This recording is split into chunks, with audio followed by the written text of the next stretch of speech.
Here at Flyover, we do all sorts of things with volumetrics.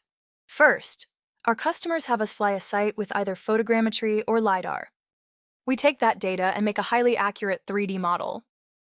Our drones receive corrections from the DOT Corps network, and we also use ground control to ensure our drone data aligns with yours. Our software calculates the volume of any area we select and will provide us with estimated cubic yards, as well as a cut fill analysis. This tool also works in a void, like a retention area or dig site, to provide cubic fill estimations. If we've flown a site more than once, we can very easily provide a variance report between the two flights. That gives us the volume added or removed between two selected dates. The yellow surface you see here is from one date, and the blue surface is from a second date. Our drones are a fast and cost-effective way to get this data. Our clients also use us because piles are frequently unstable and physically difficult to climb and are often in hard-to-reach places. If you want a written pile estimate report, Flyover is definitely the easy button. We'd love to talk about your project, so please give us a call today.